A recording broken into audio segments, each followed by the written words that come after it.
Hey everyone, I'm Peter Stories here to guide you today.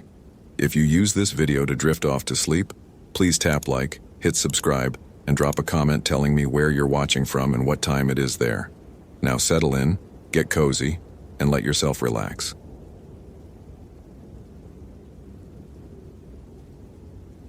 "You let me drown," the voice said from behind Jennifer Nakamura, a child's voice, wet and hollow, speaking words that turned her blood to ice because she recognized it immediately. Recognized it despite 3 years of therapy, despite medication, despite moving to Washington specifically to escape the memories of that Montana lake, where 8-year-old Sophie Chen had gone under while Jennifer was supposed to be watching the swimming area. Jennifer spun around, her hand instinctively reaching for the radio on her belt, but the Hall of Moss's trail stretched empty in both directions. Nothing but ancient Sitka spruce draped in moss so thick it looked like green waterfalls frozen in time. And the voice came again. Closer now, directly behind her left ear. "You let me drown, and now he's drowning too." Jennifer's breath came in short gasps, the sound too loud in the oppressive silence of the Hoh rainforest. Olympic National Park in October was always quiet, most tourists gone, the trails empty except for serious hikers. But this silence was wrong, absolute, as if every bird and insect had fled. The air felt heavy, saturated, water vapor so thick she could taste it. Her ranger uniform clung to her skin, soaked through from the constant mist that gave this place its reputation as the wettest location in the continental United States. Receiving over 12 feet of rain annually, she was here because of Tyler Dawson's message. It had come through at 6:47 a.m., a voicemail left on the ranger station's emergency line, and Jennifer had listened to it 4 times before hiking out alone, against protocol, because something in Tyler's voice had triggered every instinct she'd developed during 5 years of backcountry work. The message had lasted 18 seconds. "This is Tyler Dawson, permit number 2847. I'm on the Hall of Moss's trail and something's wrong. There's water everywhere, but it's not raining, and I keep seeing..." Static. Then Tyler's voice again, higher, strained. "Oh God, she's wet. Why is she so wet?" Then silence. Then a sound like water rushing. Then the call dropped. Jennifer had tried calling back. No answer. She checked Tyler's permit. He was a landscape photographer from Seattle, experienced, well-equipped, camping legally at the Hoh River campground. His emergency contact was his sister in Tacoma. He'd been in the park for 3 days, shooting the autumn colors, and his permit was valid for another 4. The Hall of Moss's trail was a gentle loop, only 0.8 miles, elevation gain minimal, popular with families. Nothing dangerous, nothing that should have made Tyler Dawson sound terrified, but Jennifer knew terror when she heard it, knew the specific pitch of a voice confronting something the mind refused to process, because she'd made that sound herself 3 years ago, when she'd realized Sophie Chen had been underwater for 90 seconds. When she'd dove and found the girl tangled in submerged branches, when she'd pulled her up and tried CPR and failed while Sophie's mother screamed. Jennifer had been a lifeguard that summer working at Lake Mary Ronan, and Sophie's death had destroyed her. The investigation cleared her of negligence. Sophie had swum past the designated area, had ignored warnings, but guilt didn't care about official findings. Jennifer had quit, moved states, taken a job where she could help people, could prevent tragedies, could maybe balance the cosmic ledger. Except now she was hearing Sophie's voice in the rainforest and Tyler Dawson was missing. And the moss-draped trees seemed to lean inward, closing around her like a tunnel. Jennifer forced herself to breathe slowly, deliberately. Auditory hallucinations were a symptom of PTSD. She'd experienced them before, especially under stress. This was her mind playing tricks. Nothing supernatural, nothing real. She pulled out her phone, iPhone 5, new that year, one of the first smartphones with decent cameras, and documented her position. The GPS showed her coordinates, 47.86007 degree N, 123.9356 degree W, elevation 578 feet. The time was 9:23 a.m., October 17th, 2012. She continued up the trail looking for signs of Tyler. The moss here grew impossibly thick, on tree trunks, on fallen logs, on the trail itself. Everything was green, layered green, cathedral green, the kind of green that existed nowhere else on Earth. The Sitka spruce rose 200 feet overhead, their trunks 6 feet in diameter, giants that had been growing since before Columbus reached America. Between them, vine maples blazed red and gold, autumn colors that should have been beautiful but instead felt ominous like warning lights. Jennifer found Tyler's tripod first, 20 yards off trail, set up facing a massive nurse log, a fallen ancient tree hosting dozens of younger trees growing from its decay. The tripod was extended, positioned perfectly for a long exposure shot, but the camera was missing. Tyler's backpack leaned against a nearby tree, opened, contents spilling out. His water bottles, his food, his sleeping bag, all there. His wallet was there, his car keys were there, his phone was there, and it was soaking wet. Jennifer picked up the phone carefully, water dripping from it. The screen was cracked, the device clearly dead, but it hadn't been raining. The forest was misty, yes, but not wet enough to soak a phone this thoroughly. The moisture was wrong, too much, too sudden, as if the phone had been submerged. She documented the scene with photos, noting that Tyler's gear showed no signs of struggle. He'd set up his shot, removed his camera from the tripod, and then... what? Walked away without his phone, his wallet, his supplies? A sound reached her from deeper in the forest. Dripping water, steady and rhythmic. Jennifer turned toward it, her hand moving to her pepper spray. The dripping grew louder, impossible to ignore, and underneath it she heard something else. Breathing, ragged and wet, like someone with water in their lungs trying to draw air. "Tyler Dawson," Jennifer called out. "Ranger Nakamura, Olympic National Park. If you can hear me, respond." The breathing stopped. The dripping continued. And then, from the direction of the sound, a figure appeared between the trees. It was a woman. She wore a white dress that hung heavy with water, dripping constantly, leaving a trail of moisture on the moss. Her hair was black, long enough to reach her waist, and it too dripped steadily, streams of water running down her back. Her skin was pale, gray-tinged, the color of something that had been underwater too long. She stood perfectly still, 50 feet away, and her eyes were wrong, too large, too dark, reflecting nothing. Jennifer's training said to approach, to check if this was an injured hiker, but every instinct she possessed screamed to run. The woman in white didn't move, didn't breathe, didn't blink. Water pooled at her feet, spreading across the moss. "Ma'am, do you need assistance?" Jennifer's voice shook despite her efforts to control it. The woman tilted her head, the movement too sharp, too fast. Her mouth opened and water poured out. A torrent that shouldn't have been possible, gallons of it spilling onto the forest floor. When she spoke, her voice was Sophie Chen's voice, 8 years old, dead for 3 years. "You let me drown, Jenny. You looked away and I drowned. Now you'll watch him drown too. You'll watch everyone drown." Jennifer staggered backward, her radio falling from her belt. This wasn't real. This was trauma, PTSD, a hallucination brought on by stress and Tyler's disappearance. She closed her eyes, counted to 10, employed the grounding techniques her therapist had taught her. When she opened her eyes, the woman would be gone, revealed as a trick of light and shadow and guilt. She opened her eyes. The woman was closer, 30 feet away now, though Jennifer hadn't seen her move. More water poured from her mouth, from her eyes, from her hair. The temperature had dropped 20 degrees, Jennifer's breath misting in air that had been warm moments ago. "Not real," Jennifer whispered. "You're not real." The woman smiled, and her teeth were gray, coated in algae. "I'm real. I'm Yurei. I'm Onryo. I died with hatred in my heart, and hatred keeps me here. You know this, Jennifer Nakamura. Your grandmother told you the stories. You just refused to believe." Jennifer's grandmother had told her stories. Obasan's tales of Japanese ghosts, of women who died violently and returned seeking vengeance. Yurei in white burial kimonos, long black hair, seeking those who wronged them.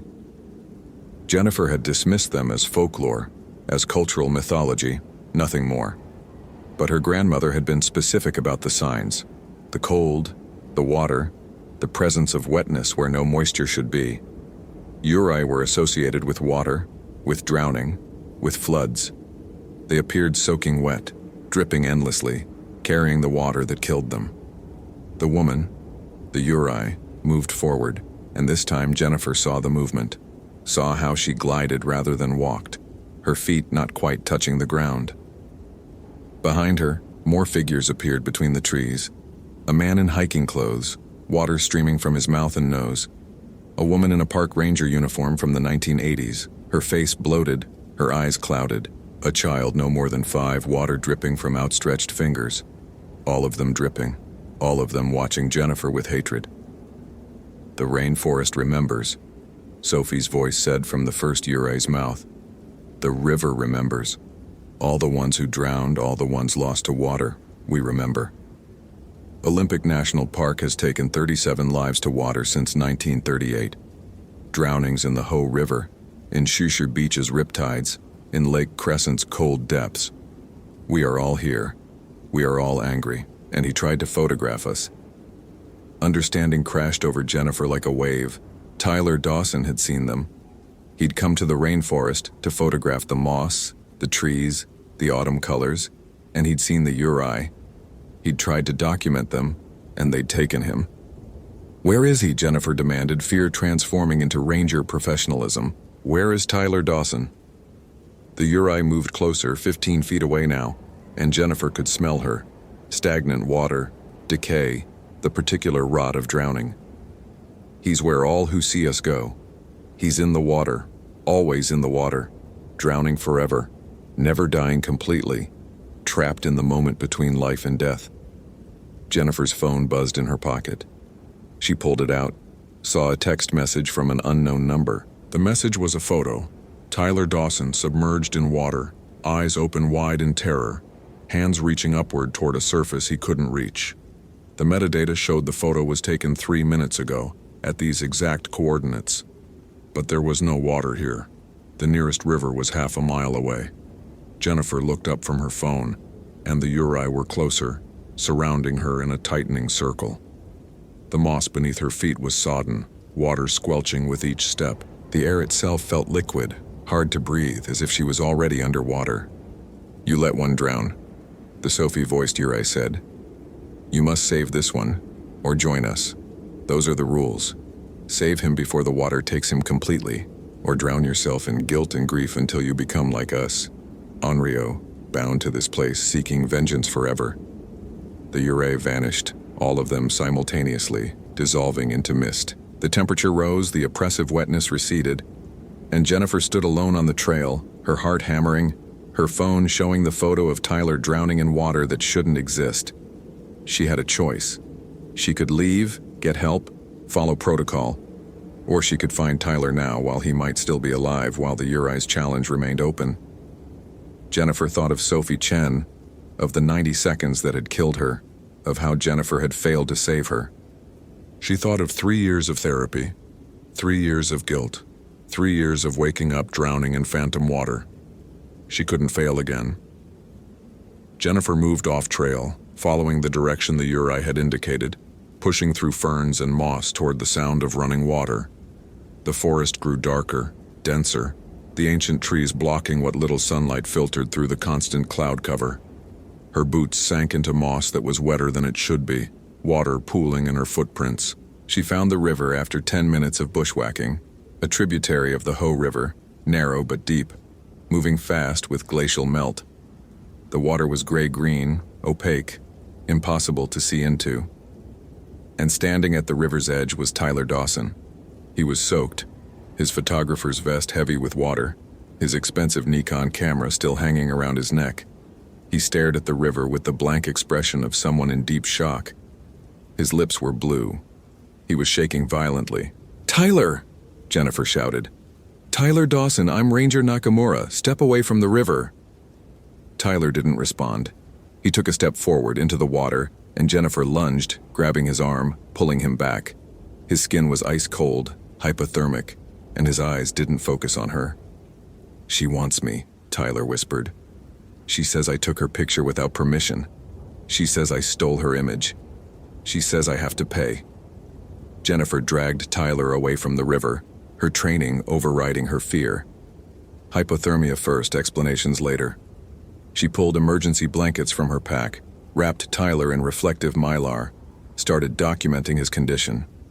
Core temperature dangerously low, cognition impaired, pupils responsive, but sluggish.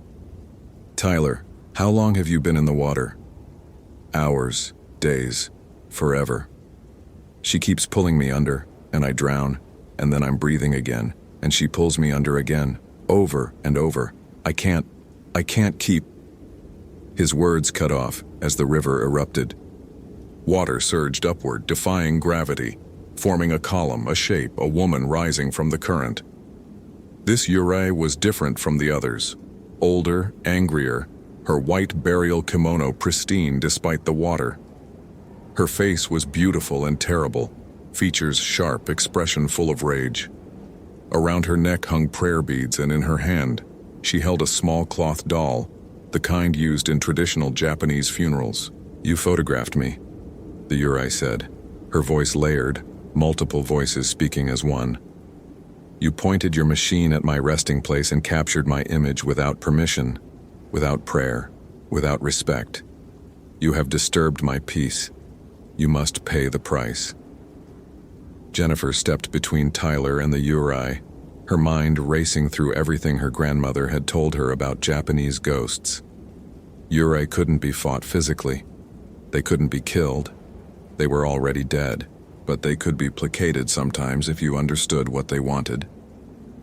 "What price?" Jennifer asked. "What would satisfy your vengeance?" The Yurei's eyes fixed on Jennifer, black and bottomless. "You. The one who let a child drown. You carry guilt already. You carry water in your lungs, in your heart. You are halfway to becoming like me. Give yourself to the river, and I will release him." Jennifer felt the pull of the Yurei's words, felt the truth in them. She did carry guilt. She did wake up drowning. Part of her had been underwater since Sophie Chen died. Maybe the Yurei was right. Maybe drowning was what she deserved. She took a step toward the river. Tyler grabbed her arm, his grip weak, but desperate. "No, don't. She's lying. I've seen what she does. She takes and never stops. If you go in, we both die." Jennifer stopped, Tyler's words cutting through the Yurei's hypnotic pull. She looked at Tyler, really looked at him, and saw someone who'd been terrorized for hours but was still fighting, still trying to help despite his own fear. "You're right," Jennifer said. She turned back to the Yurei. "You say I carry guilt. You say I let a child drown. You're correct. I failed Sophie Chen. I'll carry that failure for the rest of my life. But I won't fail Tyler Dawson. I won't let you take him," the Yurei screamed, and the sound was like water filling lungs, like the moment of drowning, like every nightmare Jennifer had experienced since Sophie's death. The river surged, waves crashing impossibly high, water reaching for them like grasping hands. Jennifer pulled Tyler backward away from the river's edge, but the water followed, spreading across the forest floor, rising inch by inch. The Yurei multiplied, dozens of drowned spirits rising from the river, all of them moving toward Jennifer and Tyler with unified purpose. Jennifer's radio crackled. Impossible, it had fallen away earlier, and a voice came through speaking Japanese. "Guangmin Jingen, Guangmin Jingen wo changeyo." The mantra of light. Chant to the mantra of light. Her grandmother's voice, dead for 2 years but unmistakable, and Jennifer remembered suddenly that her grandmother had given her something before she died. A small omamori charm, a protection amulet. Jennifer had kept it in her ranger vest's inner pocket, half forgotten. She pulled out the charm now, red fabric embroidered with gold, containing prayers written by monks at a shrine in Kyoto. Her grandmother had insisted she carry it, had said some dangers couldn't be fought with modern tools. The Yurei recoiled, their advance stopping. The lead spirit, the one from the river, shrieked, her face distorting, becoming something monstrous. Buddhist prayers. You dare use sacred words against me? I dare use whatever works, Jennifer said. She didn't know the mantra of light by heart, but she knew other prayers, other words her grandmother had taught her. She began to speak, words in Japanese she barely understood, protective mantras, blessings for the dead. The Yurei writhed, their forms becoming less solid, the water they commanded receding. But the lead spirit remained, her hatred palpable, and she pointed at Jennifer with a finger that dripped black water. You cannot save everyone, the Yurei hissed. You will fail again. You will watch someone drown again. And next time the Omamori will not protect you. Next time I will take you both. The spirits dissolved. The water vanished as if it had never existed. And Jennifer and Tyler collapsed on suddenly dry moss, both of them shaking, both of them alive. Jennifer radioed for emergency extraction, called in Tyler's condition, requested immediate medevac. A helicopter arrived 20 minutes later, military fast, and took Tyler to Olympic Medical Center in Port Angeles. Jennifer hiked out alone, collected Tyler's equipment, filed her report.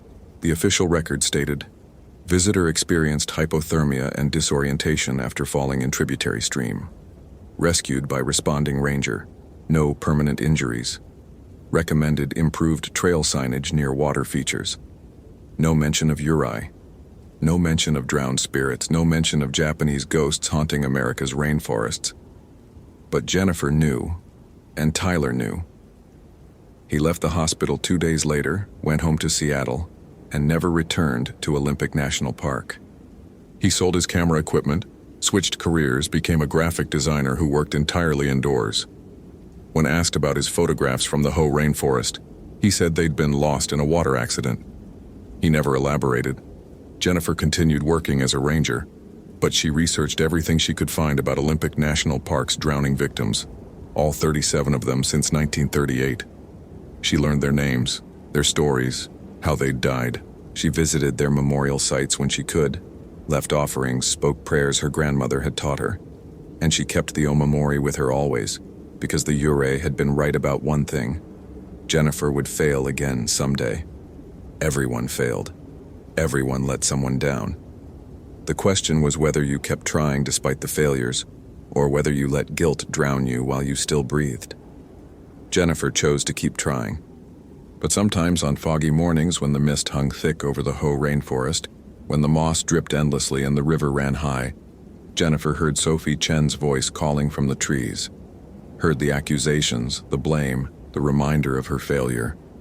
And sometimes she saw them, the Yurei standing between the ancient trees, their white clothes dripping, their black hair trailing water, their eyes full of hatred and sorrow, watching her, waiting for her next failure, ready to drag her down into the water she'd been drowning in since Sophie died. The rainforest remembered. The water remembered. And the dead were patient. They had time. They had centuries. They would wait for Jennifer Nakamura to fail again, and when she did, they would be ready. And next time, no Omamori charm would save her from joining them in their endless, drowning rage. But until that day came, Jennifer would keep working, keep helping, keep trying to balance the ledger Sophie's death had unbalanced. She would save who she could save. She would fail when she failed. And she would live with both, because that was what being human meant. Carrying guilt and hope simultaneously, drowning and breathing at the same time, knowing the Yurei waited, but refusing to surrender to them. The Hall of Moss's trail remained open. The river continued flowing. The rain kept falling. And in the deepest parts of the forest where the moss grew thickest and the light never fully penetrated, the drowned spirits waited, their patience infinite, their vengeance eternal, their wet footprints appearing on trails where no one walked, their voices calling to those who carried guilt, inviting them into the water, into the drowning, into the cold embrace of Onryo's eternal rage. Hope you felt genuine terror. If you appreciate authentic horror rooted in real folklore, consider following for more stories. Which moment scared you most? Share your theory about what happened. The voicemail was time-stamped 11:47 p.m. 3 hours after Madison Garcia had been declared missing, and Robert Fitzgerald could hear something breathing behind his daughter's terrified whisper. He played it again, the 5th time in as many minutes, his hands shaking as he pressed the phone against his ear. Madison's voice came through, barely audible over static that shouldn't exist on a digital recording. "Dad? Dad, please. I don't know where I am. It's so dark. There's someone here, something. Dad, please find me, please, I'm so scared, The message cut off abruptly, replaced by 3 seconds of that breathing. Not labored breathing, not frightened breathing. Steady. Patient. The breathing of something that had all the time in the world. Robert checked the timestamp again, as though the numbers might have changed. 11:47 p.m., October 3rd, 2006. But Madison had been reported missing at 8:30 p.m. when she failed to return from a solo day hike on the Hoh River Trail. He'd received the call from Park Dispatch at 9:15 p.m., had been driving toward Olympic National Park ever since, his hands white-knuckled on the steering wheel for 3 hours of wet Washington roads. Madison couldn't have left that voicemail at 11:47 p.m. She couldn't have had cell service in the backcountry even if she'd wanted to. The Hoh rainforest had no towers, no reception, nothing but ancient trees and constant rain, and the kind of darkness that predated human understanding. But the message existed. Her voice existed. That breathing existed. Robert pulled into the ranger station at the Hoh Rainforest Visitor Center at 12:30 a.m. 2 rangers were coordinating the search, a woman in her 50s named Patricia and a younger man whose name Robert forgot immediately. They had maps spread across a table, flashlight beams crisscrossing the topographic lines. "Mr. Fitzgerald," Patricia said, her voice carrying the practiced calm of someone who'd done this too many times. "We have teams sweeping the main trail. Your daughter's last known position was at the 5 Mile Island campsite. She signed the trail register at 2:00 p.m. Another hiker saw her around 3:30 p.m. heading back toward the trailhead, but she never arrived." "She called me," Robert said, holding up his phone. "After she was reported missing. After you called me. Listen to this." He played the voicemail.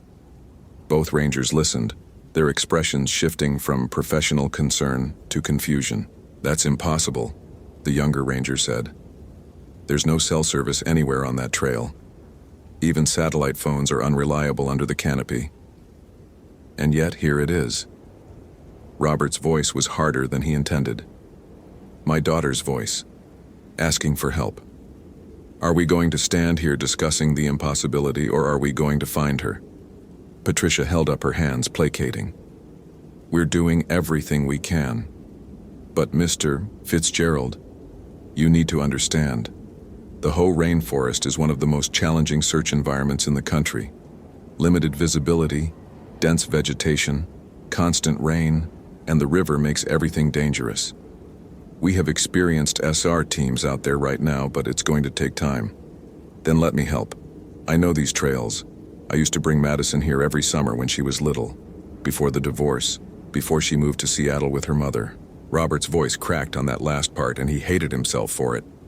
"Please, she's 17, she's my daughter, I can't just sit here." The rangers exchanged glances. Robert knew what they were thinking. Distraught parent, liability, someone else to worry about in already difficult conditions. But he also knew they couldn't legally stop him from entering a public trail. "If you go out there," Patricia said finally, "you stay on marked trails. You check in every hour on your radio, and if conditions deteriorate further, you come back immediately. Understood?" Robert nodded, already moving toward his truck to grab his gear. He'd been a ranger himself once, 20 years ago, before Madison was born, before he'd taken the steadier job with the Forest Service that involved more desk work and less field time. He still maintained his wilderness first aid certification, still kept emergency equipment in his vehicle, still remembered the protocols even if his body was 20 years older. The rain was constant as he headed up the Hoh River Trail, his headlamp beam barely penetrating the darkness. The temperate rainforest pressed in from all sides, massive Sitka spruces and western hemlocks rising into invisible canopy, their trunks draped with club moss that glowed an eerie green in his light. The trail was a river of mud, and the actual Ho River roared somewhere to his left, swollen from days of October rain. Robert tried Madison's cell phone every 5 minutes, knowing it was futile, but unable to stop himself. No service, no connection, just dead air, and the futile hope that somehow, impossibly, she might answer. He reached 5 Mile Island at 2 a.m. The campsite was empty, yellow caution tape marking where the search teams had already processed the scene. Robert ducked under the tape, not caring about protocols, and examined the area with his flashlight. Madison's backpack leaned against a moss-covered log. Robert's hands trembled as he opened it, inventorying the contents with a father's intimate knowledge. Her journal, the leather one he'd given her for her 16th birthday, a Canon point-and-shoot camera, water bottles, mostly full, energy bars, untouched, first aid kit, unused. Everything was here, everything except Madison. He opened the journal, flipping to the last entry. Her handwriting, recognizable and precious, filled the page. October 3rd, 3:00 p.m. Made it to 5 Mile Island. The forest is incredible, so green it hurts to look at. Found some interesting fungi specimens near the river. We'll photograph before heading back. There's something weird here, though. A smell, like copper and old meat, and the birds have stopped singing. Dad always said to trust instincts in the wilderness. Mine are screaming at me to leave. But I want to get photos of the fungi first. They're growing in a pattern I've never seen before, almost like a circle, like someone planted them deliberately. Later, the fungi circle is bigger than I thought, at least 20 feet across.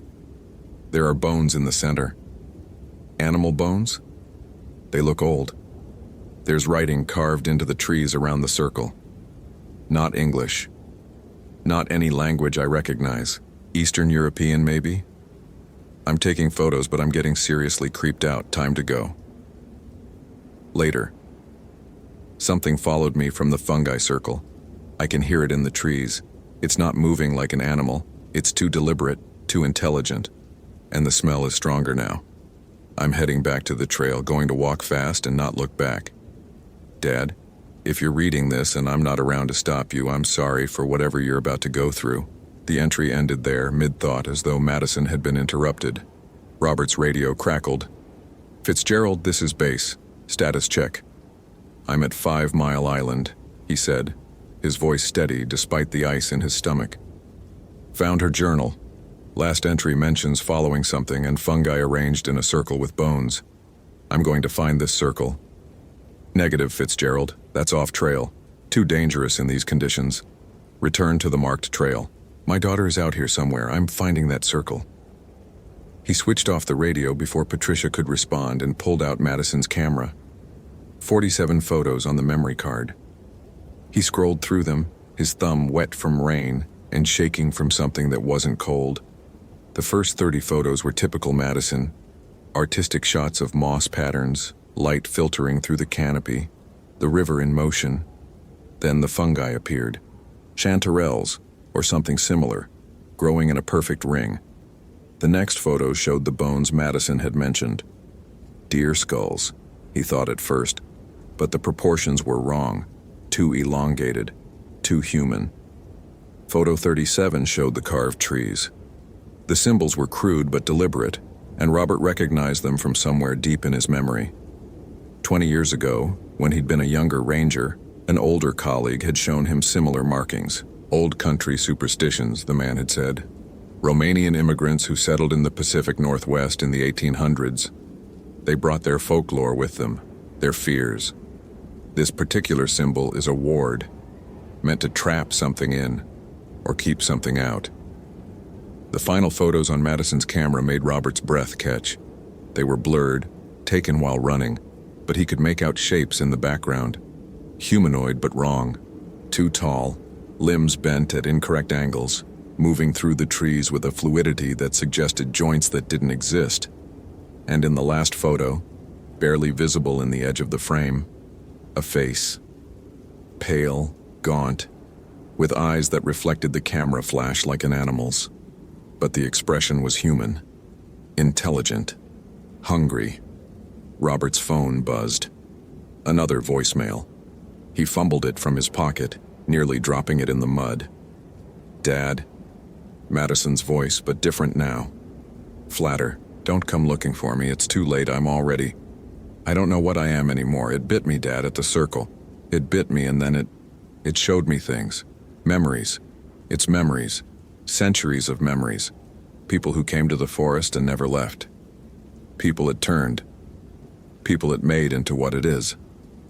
A pause, filled with that same breathing from the first message. "I'm so cold, Dad.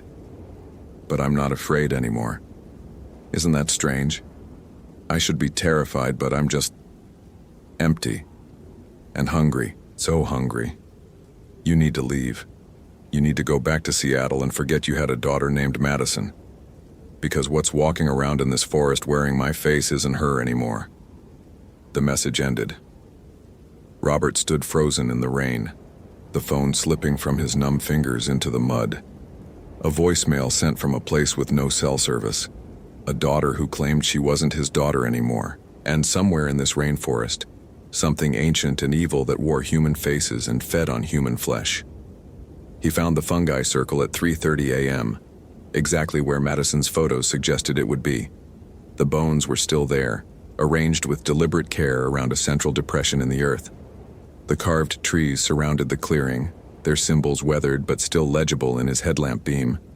And there were more bones now. Fresh ones, still red with tissue. Robert's radio crackled despite being turned off. Madison's voice came through the speaker, but wrong, layered with something underneath that sounded like grinding stone.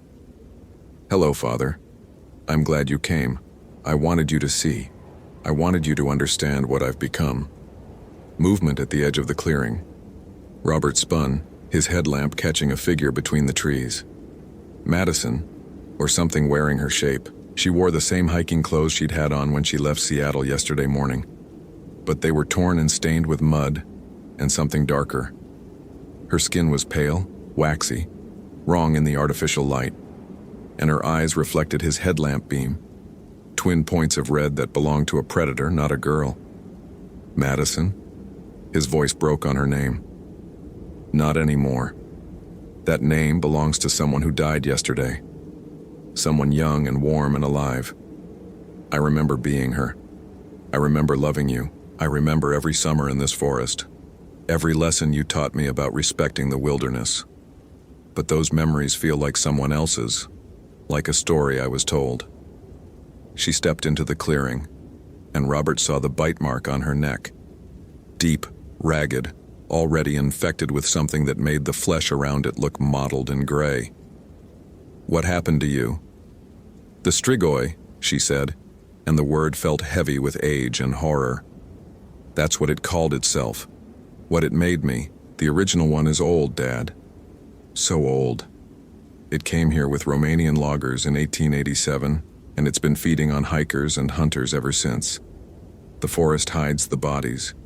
The rain washes away the blood. And every few decades, when it gets lonely, it makes a new one. Someone to share the hunger with.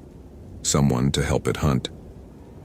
Robert's hand found the knife on his belt, though he knew with terrible certainty that a blade wouldn't help against what his daughter had become.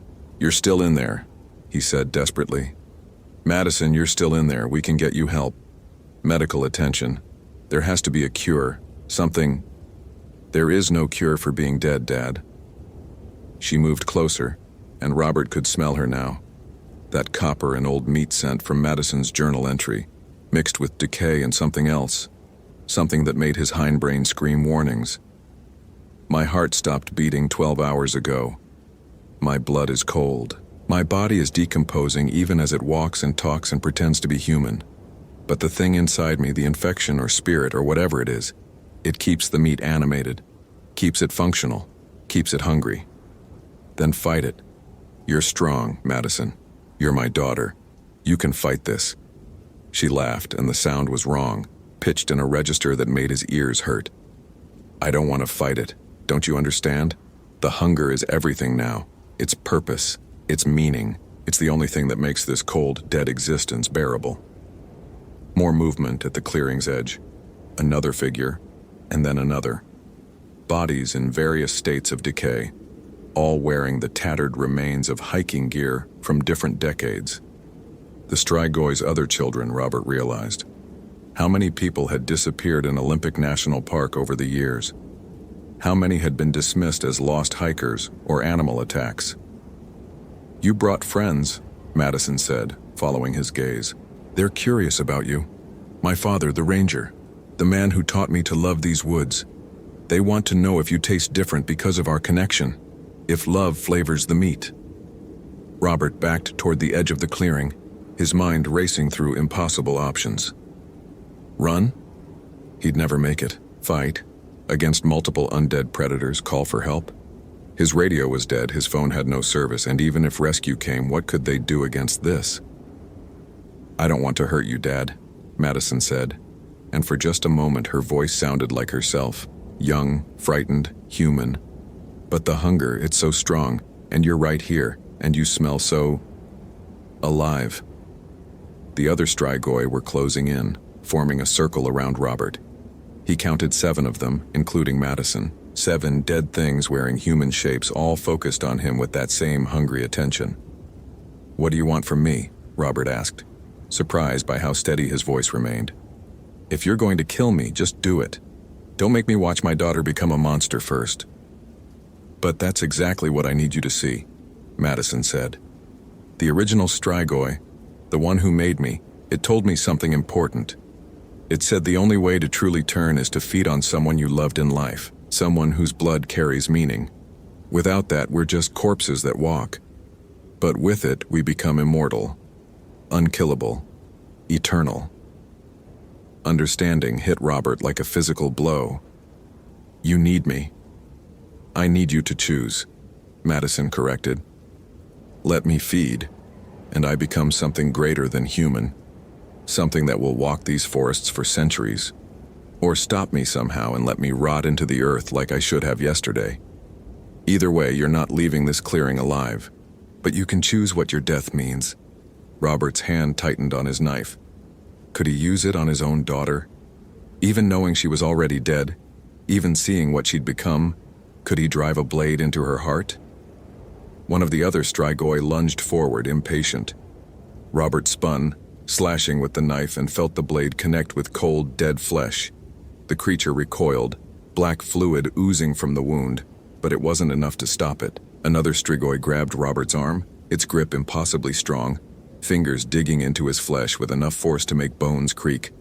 "Stop!" Madison's voice commanding. The other Strigoi froze, and the one holding Robert released him. "He's mine. My choice, my kill." She approached slowly, and Robert could see the struggle in her expression. Whatever Madison had been fighting against it, trying to hold on to the humanity that was slipping away with every passing moment. "I love you, sweetheart," Robert said quietly. "No matter what you've become, no matter what you do, you're still my daughter. You're still the little girl who used to collect mushrooms and name the trees and fall asleep during our camping trips with her head on my shoulder." Madison stopped, something flickering in those red reflecting eyes. Don't make this harder than it already is." "I'm not going to fight you," Robert said, making a decision that felt both insane and absolutely right. "If this is what you need, if feeding on me gives you, I don't know, peace, completion, whatever it is you're looking for, then do it. But know that I love you, that I've always loved you, that even now, standing here facing what you've become, I love you." He put down the knife, stood unarmed in the center of the clearing, waiting. Madison moved closer, and Robert could see she was crying, dead eyes producing real tears that ran down waxy cheeks. You can't just give up. That's not who you are. You're supposed to be strong, supposed to survive, supposed to protect my daughter," Robert interrupted. "And I am. I'm protecting you from the guilt of taking a life against their will. I'm protecting whatever's left of the girl I raised from becoming a monster. You want my blood? It's yours. You've always had my heart anyway." The other Strigoi were stirring restlessly, but Madison held up her hand, keeping them back. She stood inches from Robert now, close enough that he could feel the cold radiating from her dead flesh. "I remember everything," she whispered. "Every birthday, every Christmas, every stupid argument about homework and curfews. I remember you teaching me to identify edible mushrooms when I was 6. I remember you crying at my 8th grade graduation. I remember the last time I told you I loved you 3 weeks ago, and I meant it even though I was mad at you for missing my art show." "I remember too," Robert said softly. "All of it. And I wouldn't trade a single moment, even knowing it led to this." Madison's hands rose to his throat, fingers cold as ice against his skin. Robert didn't flinch, didn't fight, just looked into his daughter's eyes and tried to see the girl he'd raised, tried to believe she was still in there somewhere. "I can't," Madison said suddenly, stepping back. "I can't do it. Even with the hunger screaming at me, even with every instinct demanding that I feed, I can't kill you. I'm still your daughter. I'm still Madison Garcia, who's afraid of spiders and loves pizza with pineapple and wants to study mycology at the University of Washington. I'm still her. I have to still be her." The other Strigoi moved then, no longer held back by Madison's command. They rushed forward in a coordinated attack, and Robert understood that if Madison wouldn't feed, they would. But Madison stepped between them and her father, her body shielding his, and when she spoke, her voice carried an authority that came from somewhere deeper than death. "No, he's under my protection. Mine. And I will tear apart anyone who touches him." The Strigoi hesitated, and Robert saw the hierarchy revealed. Madison was new, recently turned, but she was stronger somehow. The daughter of a ranger who'd loved these forests, maybe that meant something. Maybe that gave her power in this place. The oldest Strigoi stepped forward. A woman, or what had been a woman, dressed in rotted clothes from the 1950s. When she spoke, her voice was a chorus of the dead. "You reject the feeding? Then you reject the transformation. You'll decay, child. Rot from within. In a week, you'll be mindless. In a month, you'll be dust. The only thing that sustains us is human blood, human life. Without it, death takes us properly." "Then let it," Madison said. "I'd rather be dust than a monster who ate her own father." The old Strigoi laughed, a sound like breaking bones. "Sentimental foolishness. You'll regret it when the pain starts, when your body begins to truly decompose. You'll beg us to teach you to hunt." "I won't. I'll walk into the river. Let the water take me. Let me disappear like I should have yesterday." The Strigoi considered this, then nodded slowly. "So be it. But the father stays here. He's seen too much, knows too much. We can't let him leave." "Then I'll stay too," Madison said. "I'll watch over him. Make sure you keep your distance. And when I finally fall apart, when there's nothing left of me but bones, maybe he'll be brave enough to walk away then." The old Strigoi smiled, revealing teeth that were too long, too sharp. "An interesting solution. Very well. We accept your terms. You and your father may remain in this clearing, but the moment you try to leave, the moment you break our agreement, we feed on you both, understood?" Madison nodded, and the other Strigoi melted back into the forest, vanishing between the trees as though they'd never been there. The clearing fell silent except for the constant rain and the distant roar of the Ho River. Robert sank to the ground, his legs finally giving out. "What just happened?" "I bought us time," Madison said, sitting beside him. "Maybe a week, maybe less. My body is already breaking down, I can feel it. Everything's starting to hurt in ways that living bodies don't hurt. And the hunger. Dad, the hunger is like having fire in my veins. But I'm not going to feed.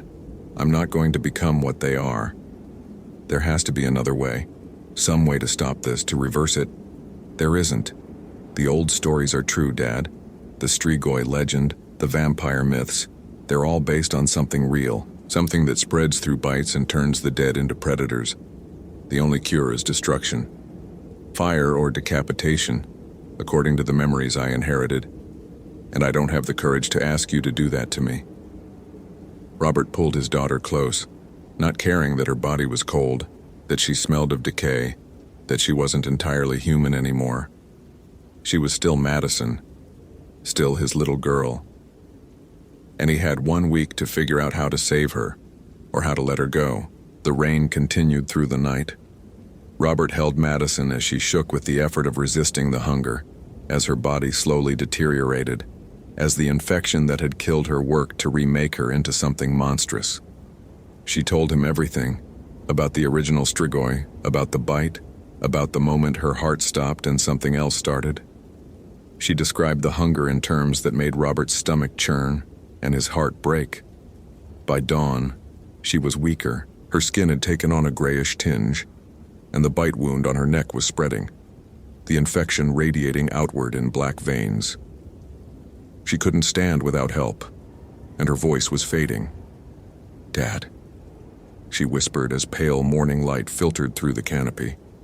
"You need to do it. You need to end this. I won't last much longer, and when I finally lose control of the hunger, I'll attack you. I won't be able to stop myself. Please." While I'm still me enough to ask, Robert's hands shook as he picked up his knife. "I can't.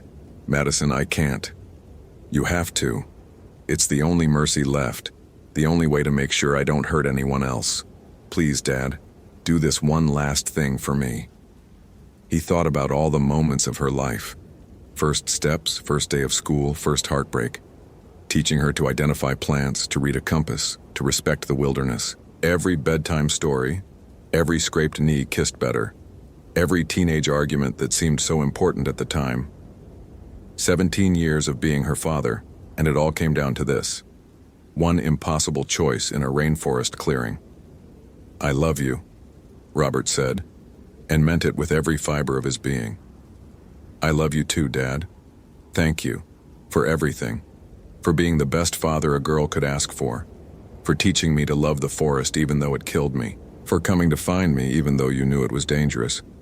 For being here at the end." Robert pressed the knife against Madison's heart, his vision blurred with tears. She put her cold hand over his, helping him hold steady, and smiled. It was her real smile, the one he remembered from happier times. "It's okay," she said softly. "It's okay to let me go." He pushed the blade home in one quick motion, the way he'd been trained to field dress game, making it fast and clean. Madison gasped once, her eyes going wide, and then the red reflection faded from them. Whatever had been keeping her animated, the Strigoi infection or spirit or curse, released its hold. She collapsed against him, and this time when she died, it was final. Robert held his daughter's body and wept. He wept for the life she'd never have, for the future stolen from her, for the impossible choice he'd been forced to make. He wept until there were no more tears, and then he simply sat, numb and hollow as the rain continued to fall. The old Strigoi appeared at the clearing's edge as the sun rose higher. She regarded Robert with something that might have been respect. "You kept your word," she said. She kept hers. "We'll honor the agreement. You may leave." "Just like that? After everything?" "Just like that. Your daughter chose nobility over hunger. That's rare among our kind. She deserves to be honored, not consumed. Bury her deep, Ranger. Make sure she stays buried. The infection dies with the host, but only if the body is properly laid to rest." Robert dug for hours, using his knife and bare hands to carve a grave in the soft forest floor. He wrapped Madison in his jacket, placed her journal and camera beside her, and covered her with earth and stones. No marker, no ceremony. Just a father burying his daughter in the forest she'd loved. He walked out of Olympic National Park at sunset, muddy and exhausted and forever changed.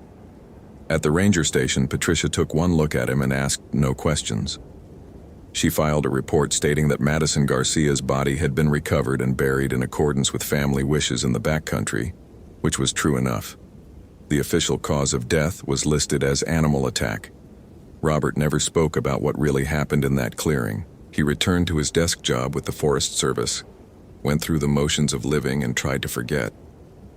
But on October nights when the rain fell hard and he couldn't sleep, he thought about Madison, about her courage in resisting the hunger, about her choice to die human rather than live as a monster.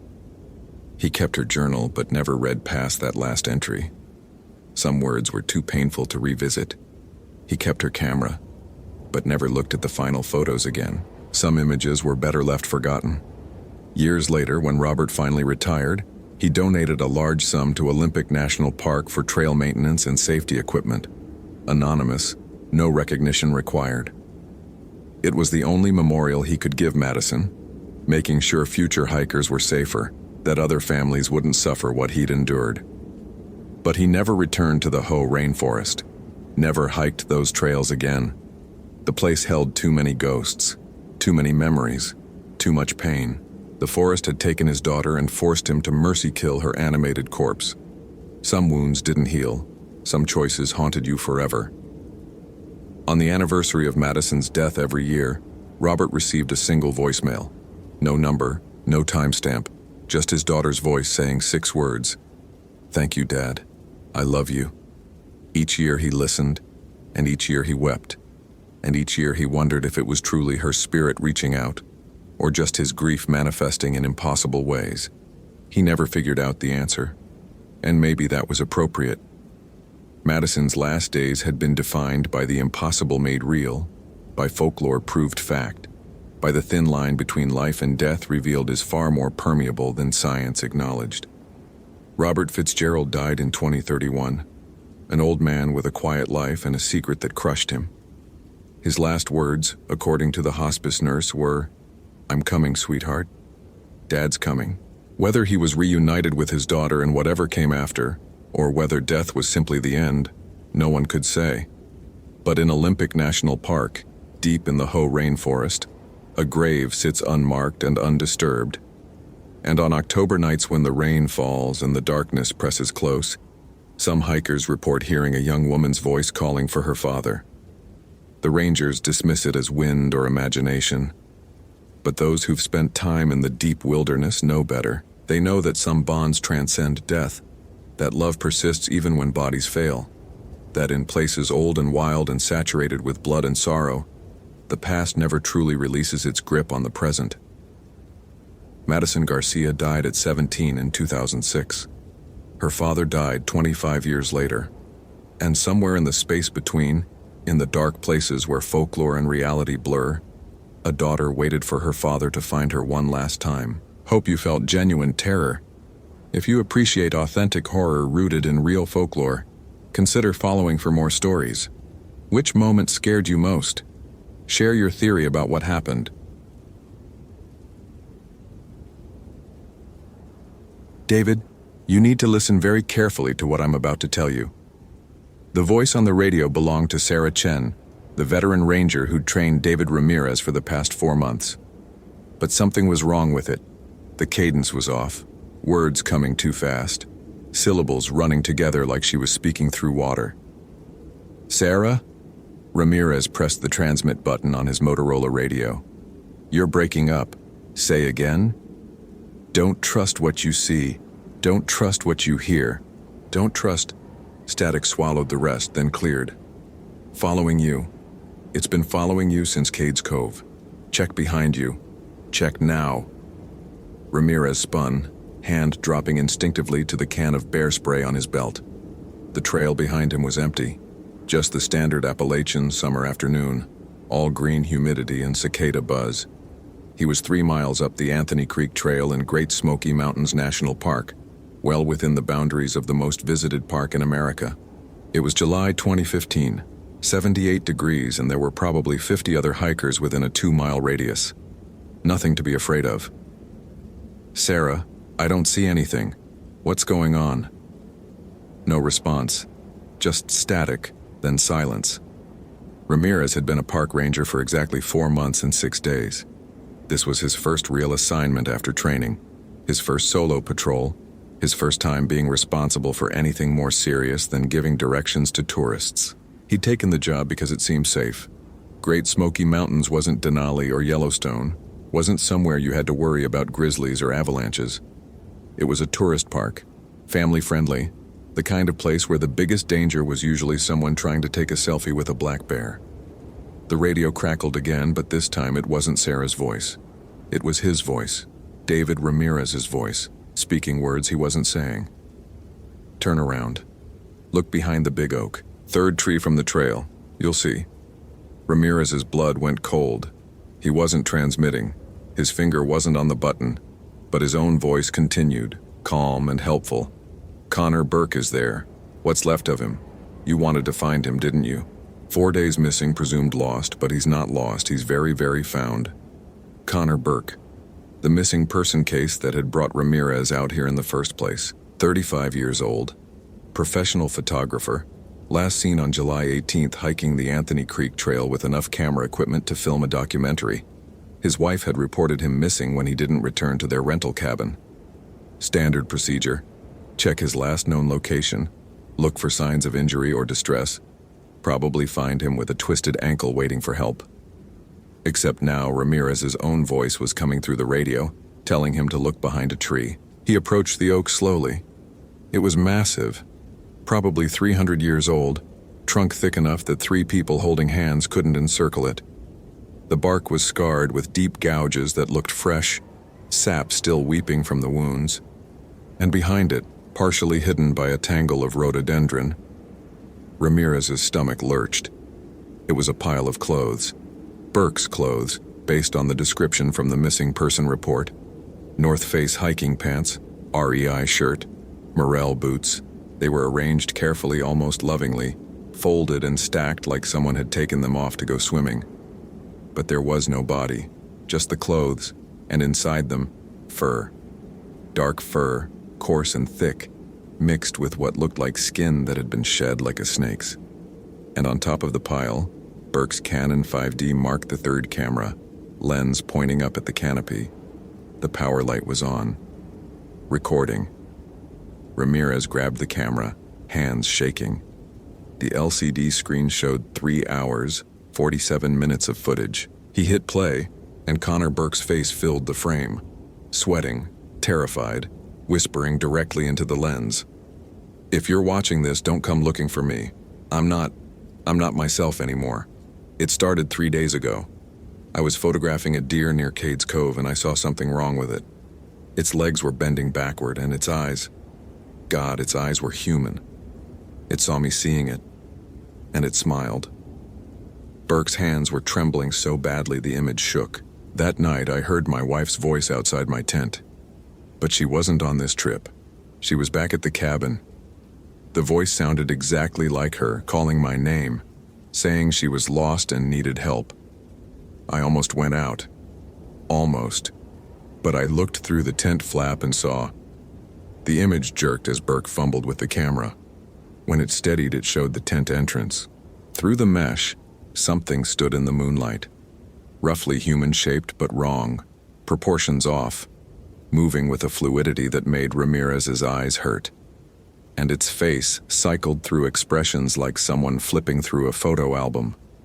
Burke's wife, then Burke himself, then people Ramirez didn't recognize, then faces that weren't quite human at all. Skinwalker, Burke whispered. I'm from Arizona originally. My grandmother was Navajo. She told me stories about Yineld Lushi, witches who wear animal skins to transform. I thought they were legends, metaphors. But this thing, it's real, and it's hunting me.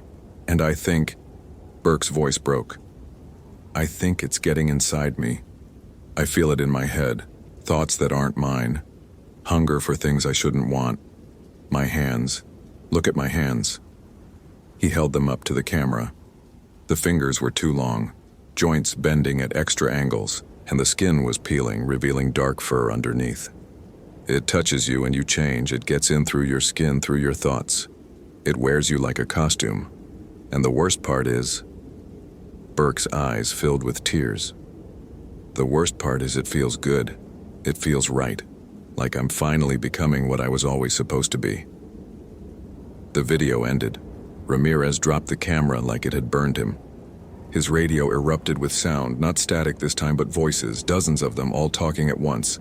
Some sounded human, others didn't.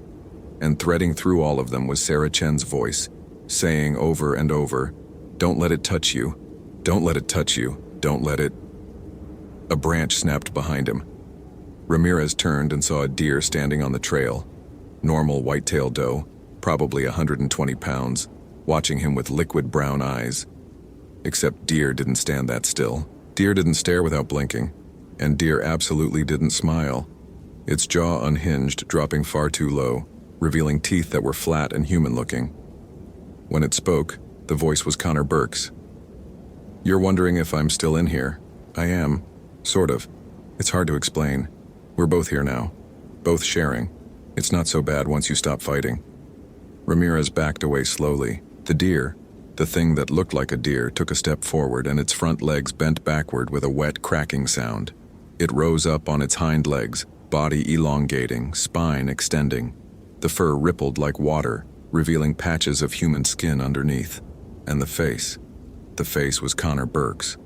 But it was also still deer, features overlapping impossibly, existing in the same space. Deer snout and human nose, antlers growing from Burke's temples, eyes that were both brown and yellow and hungry. "It wants to meet you," Burke said through that impossible mouth. "It's been watching you for days, ever since you started working here. Fresh meat, untrained, vulnerable, perfect." "What are you?" Ramirez managed, voice cracking. "I told you. Skinwalker, ye Nald Lushi. The ones who walk on all fours wearing skins that aren't their own. We're old, David. Older than your parks, older than your governments. We were here when these mountains were young, and we'll be here when they're dust." The thing that wore Burke took another step closer. Its body kept shifting, deer to human to something in between, never settling on one form. "The Navajo know about us. They have rules. Don't say our name after dark. Don't look if you hear your name called in the woods. Don't follow voices. Don't—" It smiled wider. "Don't let us touch you." Ramirez ran. Behind him, laughter echoed. Burke's laugh, then Sarah's, then his own. Then sounds that weren't laughter at all, but something that mimicked the emotion without understanding it. The forest erupted with noise, footsteps running parallel to him on both sides, branches breaking, voices calling his name in a dozen different pitches and accents. He burst off the trail into thick undergrowth, rhododendron slapping his face, thorns catching his uniform. No destination in mind, just away, just not here, just anywhere but near that thing that had been Connor Burke and was now something else entirely. A hand grabbed his shoulder. Ramirez screamed and spun, bear spray already in his hand, finger on the trigger. But it was Sarah Chen. Actually Sarah this time, looking just as terrified as he felt. "David, thank God. I've been trying to reach you. The radio's been compromised. It's been imitating me, hasn't it?" Ramirez nodded, gasping. "Burke. I found Burke. I know. I've been tracking it for 3 days, ever since we found the first body." Sarah grabbed his arm, pulling him deeper into the forest. "There's a shelter half a mile from here. Old CCC cabin built in the 30s. It has iron reinforcement in the door frame. Iron interferes with their transformation. We'll be safe there." They ran together, Sarah leading. She moved with the confidence of someone who knew these trails intimately, and Ramirez followed blindly, trusting her experience. "How many?" he gasped. "How many has it killed?" "7 that we know of. But it's been here longer than that. Decades, maybe. The old-timers in Gatlinburg talk about people disappearing in these mountains going back to the 1920s. We thought it was just dangerous terrain, black bears, the usual explanations. But there were always weird details. Clothes found perfectly folded, tracks that changed from human to animal mid-stride, witnesses reporting impossible things. The cabin appeared through the trees, rough-hewn logs, slate roof, looking like it had grown from the forest itself. Sarah pushed through the door and Ramirez stumbled in after her, slamming it shut. There was indeed iron in the door frame, old nails and strapping reinforcement from a time when builders knew things that modern construction had forgotten. "We're safe," Ramirez panted. "For now." Sarah moved to a window, peering out through gaps in the shutters. It can't cross iron in its transformed state, but it's patient. It'll wait. And eventually we have to leave. Ramirez finished. "How do we fight it?" Sarah turned to look at him and her expression was odd, sympathetic, sad, resigned. David, there's something you need to understand about skinwalkers. They're not just shapeshifters. They're witches, humans who gave up their humanity through terrible rituals. Murder, usually. Cannibalism. They break the deepest taboos and in exchange, they gain power. The ability to wear skins, to steal voices, to change forms. But they never stop being human underneath. That's what makes them so dangerous. They understand us, they know our fears, our weaknesses. They know exactly what to say, exactly how to act to make us trust them. Okay, but how do we? They also gain the ability to infect others. A scratch, a bite, sometimes just prolonged contact. The victim starts to change. Slowly at first. Thoughts that aren't their own, instincts that are too animal. Then physical changes. Extra joints, fur under the skin, bones that reshape themselves. Eventually, the original person is gone, replaced by something new, something that serves the original skinwalker. Ramirez felt cold spreading through his chest. Sarah, what are you saying? She smiled, and her teeth were wrong. Too sharp, too many, rows of them like a shark. I'm saying that I was infected 6 months ago, and I've been very, very patient, waiting for the right person to pass it to. Her face rippled. The skin split down the middle, peeling back to reveal something underneath. Dark fur, yellow eyes, a snout full of teeth. But parts of Sarah remained, her human features overlapping with the animal ones, creating something that hurt to look at directly. The real Sarah Chen is still in here, the thing said with Sarah's mouth. She's screaming, actually. Has been for months, but she's getting quieter every day. Soon she'll be gone completely, and then I'll just be me. But I need help, need more of us, need to spread, and you... Those terrible teeth gleamed. You're perfect, young, inexperienced, already isolated out here. By the time anyone realizes something's wrong, you'll have infected half a dozen others. Ramirez backed against the wall, but there was nowhere to go. The cabin was small, maybe 12 by 12 feet. 1 door, 2 windows, no escape. Sarah's body continued to transform, clothes tearing as muscles reshaped themselves. She rose up to her full height, over 7 feet now, hunched arms too long and tipped with claws that looked like they'd been carved from bone. Don't fight, she said, voice layering. Sarah's voice, something else's voice. Voices of people long dead but still present in the creature's memory. It hurts less if you don't fight. And like Connor said, it feels good eventually. Natural. Right. You become something better than human. Something free. Ramirez's hand found his knife. Just a standard folder 4-inch blade, completely inadequate. But it was all he had. The iron in the door, he said desperately. You can't transform with iron nearby. You said so. I said it interferes with transformation. Makes it painful. But David, I'm already transformed. The iron just means I can't change back. Sarah's clawed hand reached for him. Now hold still. This will only hurt for a moment. Ramirez dove under her reach, rolling across the rough floor, coming up near the door. His fingers found the iron latch, and he yanked it open, spilling out into the fading afternoon light. Sarah shrieked, a sound that was part human scream, part animal howl, part something else entirely. She crashed through the doorway after him, but the iron had done something. Her transformation was reversing, fur receding, bones cracking back into human configuration. She fell to her knees, writhing, both human and animal, and neither. You can't run forever, she gasped. It's already in you. When I grabbed your shoulder. Ramirez looked down at his shoulder. His uniform shirt was torn where Sarah had grabbed him, and underneath his skin was wrong. Not quite his skin color. Darker, coarser.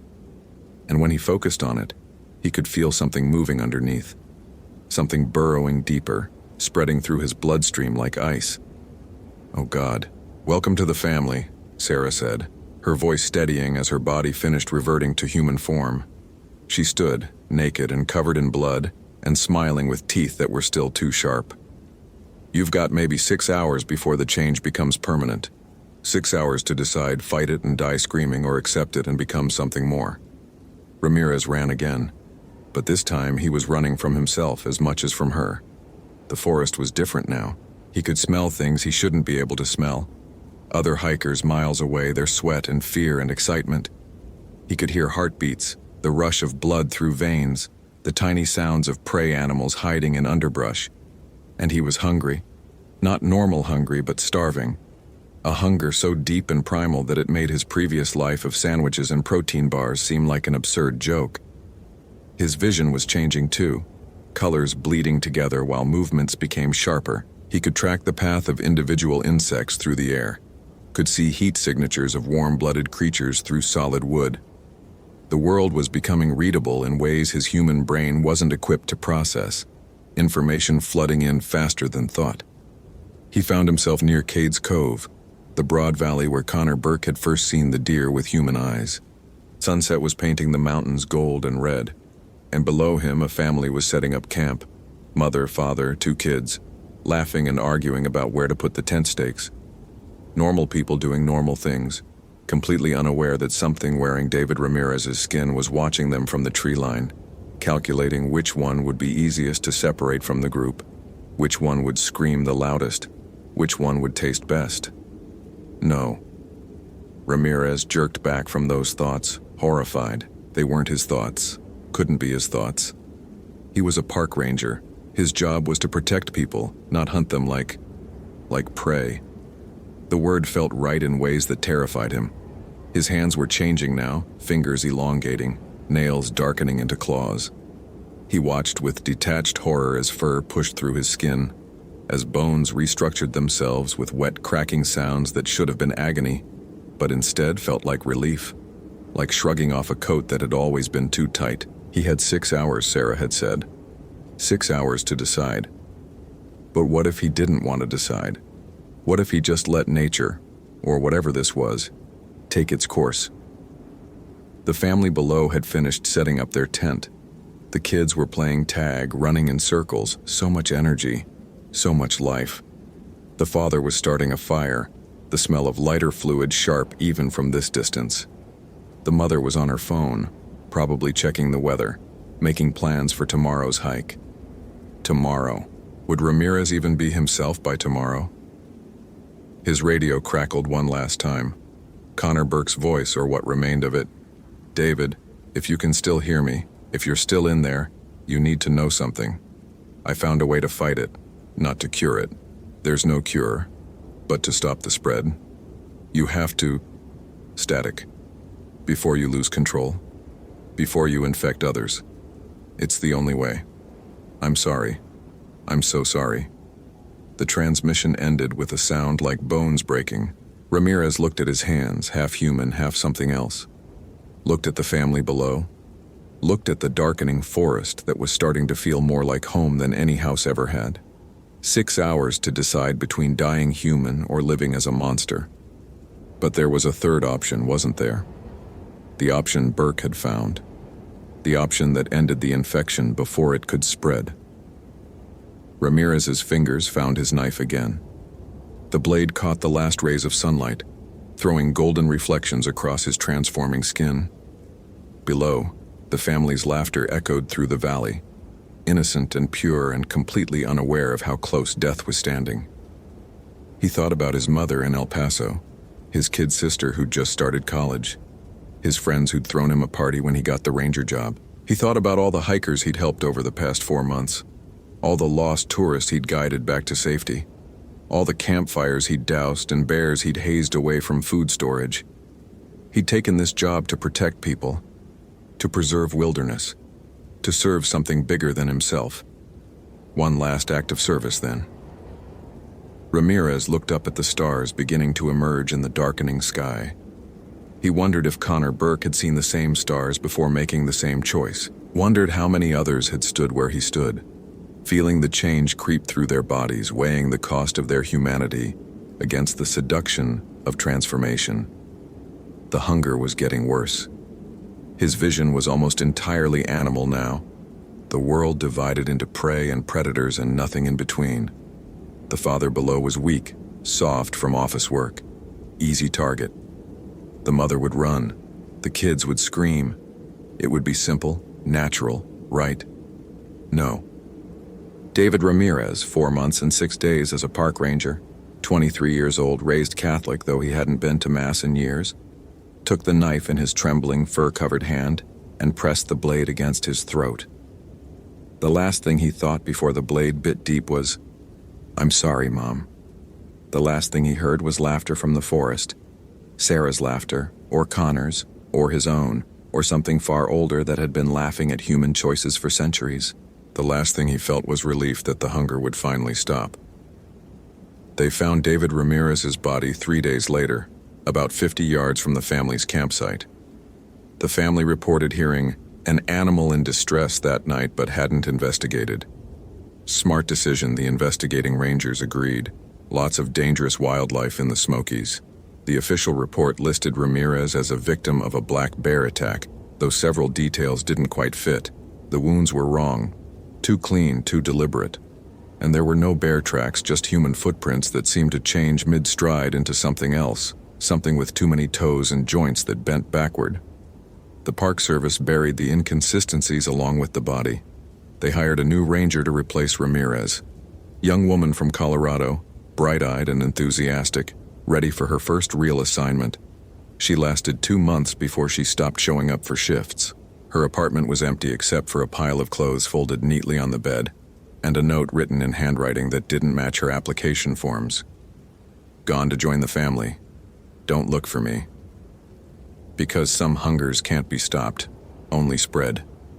Some infections have no cure, only carriers. And some families grow one member at a time, patient and persistent, wearing faces that used to be human but aren't, haven't been, will never truly be again. In the deep hollows of the Great Smoky Mountains where tourists snap photos and children play, and families make memories, things move between the trees that park rangers have learned not to investigate too closely. The missing person statistics are acceptable, the disappearances explicable, the odd details easily dismissed. And every few months, when someone new joins the Park Service, young, inexperienced, isolated, those things in the forest watch and wait and smile with teeth that remember what it was like to be human. The hunger never stops. The family always grows. And David Ramirez, who chose to die rather than feed, became a story that skinwalkers tell each other as a joke. The one who thought death was an escape. The one who didn't understand that some hungers transcend even death, that some infections burrow so deep they reshape the soul itself. Because here's the secret they don't tell you. Ramirez didn't die. The blade stopped his transformation, prevented him from becoming fully skinwalker. But it didn't kill the infection, it just paused it. Trapped him in the in-between state. Neither human nor animal nor spirit. Unable to move on. Unable to transform. Unable to do anything but watch. His consciousness still inhabits that spot in the forest. Bound to the place where he died, aware of every hiker that passes, every family that camps nearby, every vulnerable person that wanders too close. He tries to warn them, tries to scream, tries to do anything to prevent what happened to him from happening to others. But all that comes out is wind through the trees, and the skinwalkers laugh because they know the cruelest truth of all. There is no escape. Not in life, not in death, not in anything between. Once the infection touches you, once the change begins, you belong to them forever. David Ramirez belongs to them forever. And someday, maybe tomorrow, maybe in 100 years, when the conditions are just right and someone vulnerable enough wanders past his trapped spirit, the infection will spark to life again. We'll find a new host. We'll continue spreading. Because that's what skinwalkers do. They persist, they adapt, they infect, and they never ever stop hunting. Hope you felt genuine terror. If you appreciate authentic horror rooted in real folklore, consider following for more stories. Which moment scared you most? Share your theory about what happened. David Ramirez found the teeth first. Human molars, 47 of them, arranged in a perfect spiral on the frozen ground of Trail 14. He'd been a ranger in Superior National Forest for 11 years. 3 of those spent trying to forget, and he'd never seen anything like this. The spiral was precise, mathematical, each tooth pointing inward toward an empty center where the snow had melted away despite the 18-degree temperature. Steam rose from the bare earth, carrying a smell that reminded David of rendering plants and fever dreams. He radioed it in at 8:47 hours, his breath clouding in front of the Motorola's mesh speaker. Dispatch, Karen Lightfoot, who'd worked the desk since before David's time, took longer than usual to respond. When she did, her voice had an edge he'd only heard once before, 3 years ago, when they'd found what was left of Marcus. David pushed that thought down where it belonged, locked behind the same door that held all the other things from that winter. But the teeth kept pulling his attention back. He counted them again, still 47. The steam had stopped rising, but the ground remained bare, dark soil against snow that should have been pristine this deep in the Boundary Waters Canoe Area wilderness. The missing person report for Ashley Nguyen had come through 48 hours ago. 28 years old, experienced hiker, last known position somewhere along the Echo Trail corridor. Her Subaru was still parked at the trailhead, keys in the ignition, phone on the dashboard showing 43 missed calls from a contact labeled Mom. The phone's last GPS ping had placed her approximately 3 miles northeast, which meant she should have been nowhere near Trail 14. But then, neither should the other 3. David pulled out the case file he'd started keeping in his truck, the one he hadn't officially reported yet because he didn't want to sound like he was losing it again. Melissa Thornton disappeared 6 weeks ago during the new moon. Robert Chen, 4 weeks ago, also new moon. Thomas Whitmore, 2 weeks ago, same lunar phase. Now Ashley Nguyen, all experienced outdoors people. All vanished without logical explanation, all leaving behind evidence that made no sense. The teeth spiral was new, though. The others had left different signs. Melissa's campsite had been found with all her gear perfectly arranged in concentric circles, food unopened, fire never lit. Robert's backpack had been discovered hanging 30 feet up in a pine tree, contents meticulously organized by weight. Thomas's boots had been located filled with fresh blood that DNA testing couldn't identify beyond mammalian, possibly human, inconclusive due to degradation. David photographed the teeth from multiple angles, the camera's digital shutter clicking obscenely loud in the winter silence. The forest had that quality today, the one that made him think of held breath and watching eyes. No birds, no wind through the pines, just the creak of his insulated jacket and the sound of his own breathing, too fast, too shallow. He made himself slow down, count to 4 on the inhale, 6 on the exhale, like the department therapist had taught him. Doctor Morrison had cleared him for active duty 6 months ago, said he'd processed the trauma adequately, that survivor's guilt was normal and manageable. Dr. Morrison hadn't been there when they'd found Marcus torn open like a biology textbook diagram, hadn't seen what had been done to him, hadn't heard the sounds Marcus had apparently made before the end, based on what they could reconstruct from the frozen blood splatter patterns. The teeth gleamed in his flashlight beam, unnaturally white, too white. David bent closer, saw they'd been cleaned, scrubbed, possibly boiled. The roots were intact, removed carefully, surgically. He thought about the force required to extract a molar and felt his stomach lurch. His GPS unit showed his coordinates, 479483 to Gan, 91.3217 to W. Deep in the Boundary Waters, far enough from any established camp that Ashley Nguyen shouldn't have been here unless she'd gotten catastrophically lost. But the teeth suggested planning, purpose, ritual. You didn't accidentally arrange 47 molars in a perfect spiral. David's radio crackled.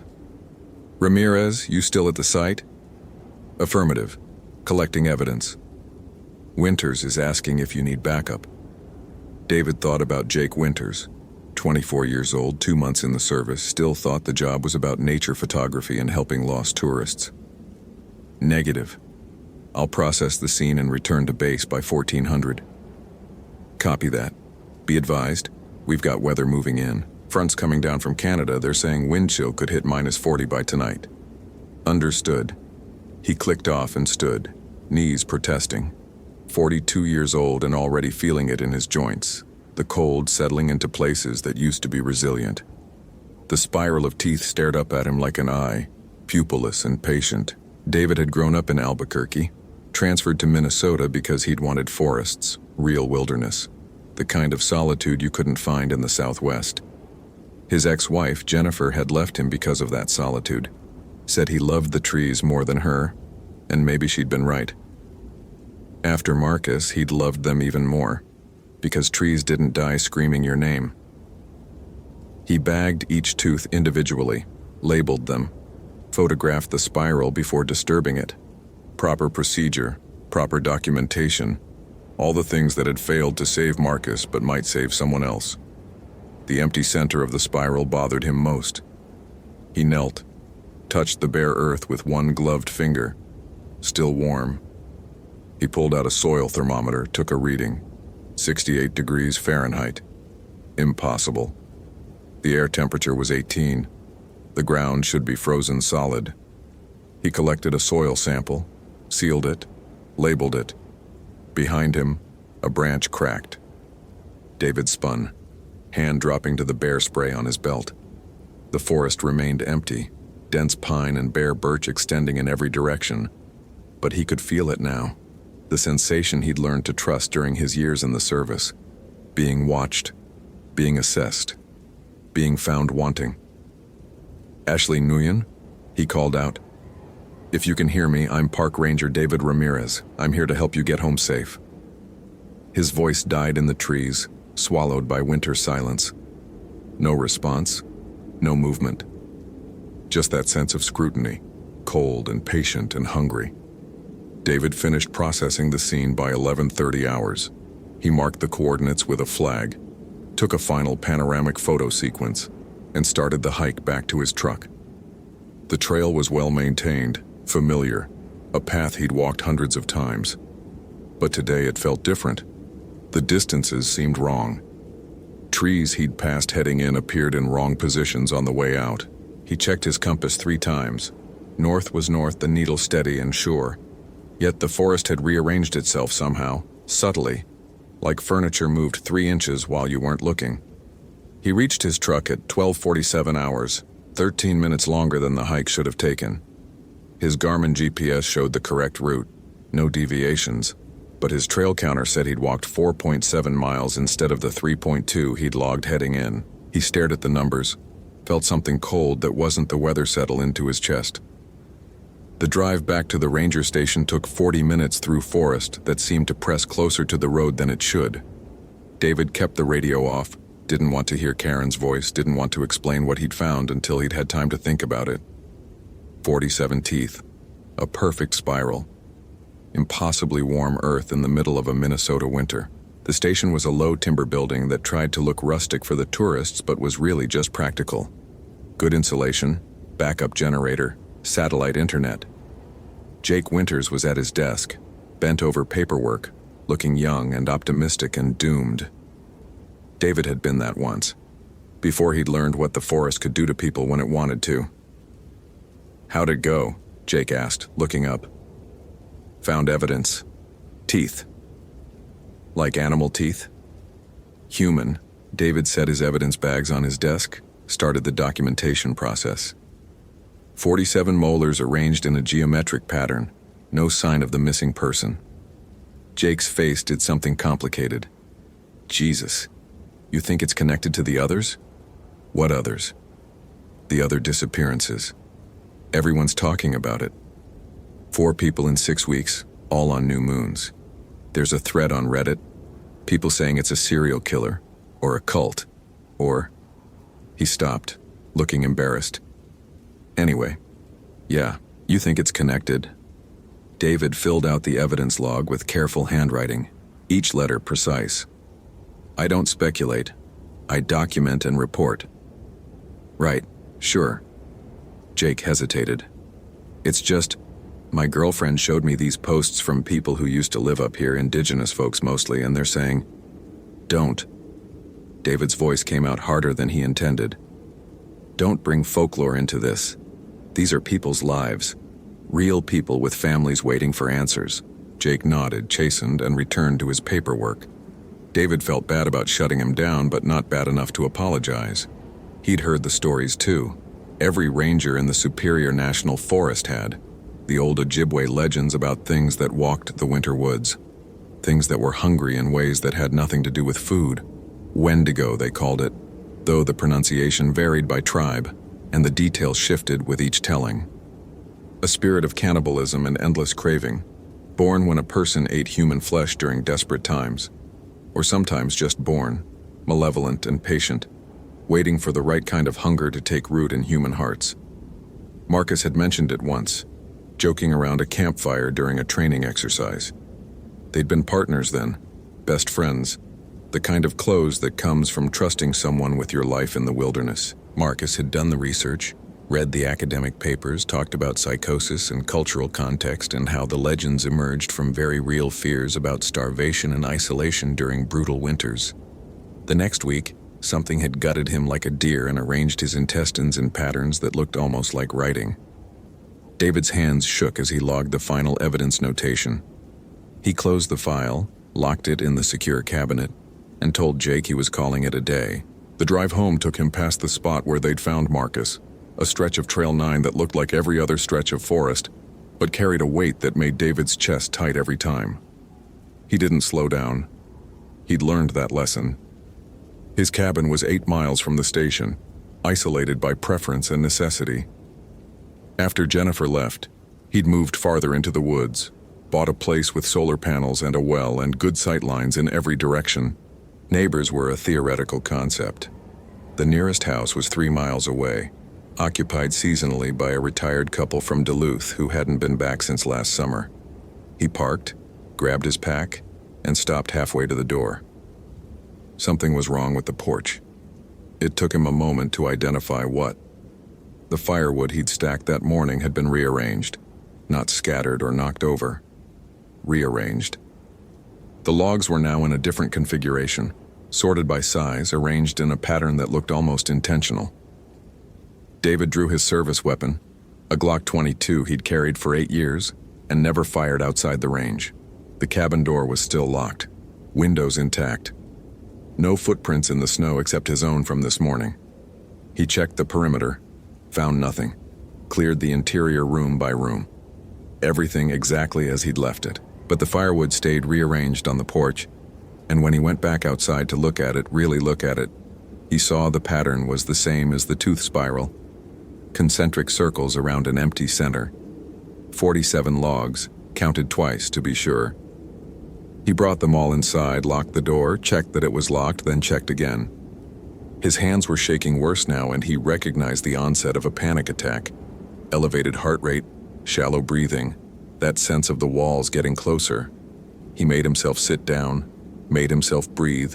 4, count in, 6 count out, like Dr. Morrison taught him. The therapist had been clear about triggers. Isolation could be one. Stress was definitely one.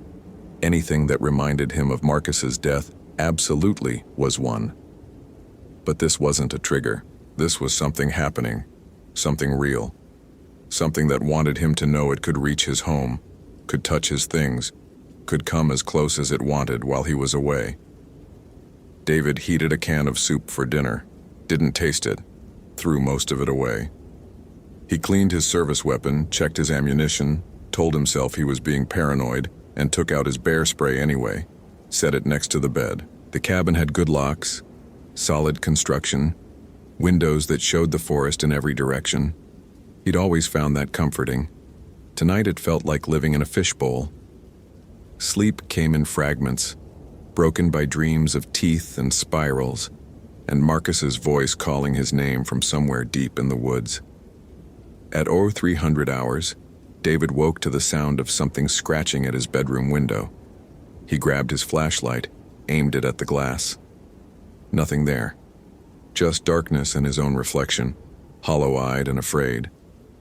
But on the sill outside, arranged in the snow, were more teeth. He counted them through the glass. 47. A perfect spiral. Steam rising from the center. He didn't sleep after that. He sat in his living room with the Glock on his lap and the bear spray next to him and all the lights on. watching the windows waiting for dawn. The forest pressed close, patient and hungry, and David remembered something Marcus had told him during that last campfire talk. "The thing about the Wendigo," Marcus had said, staring into the flames, "is that it doesn't just hunt you. It makes you like itself. It finds your hunger, whatever you crave, whatever you're missing, and it amplifies it until you're hollow with need, until you do anything to fill that emptiness. And that's when it has you. What do you crave?" David had asked him, laughing because they were friends and it was safe to ask. Marcus had looked at him with an expression David didn't understand then, but understood now, looking back through the lens of loss. "To matter," Marcus had said. "To be remembered.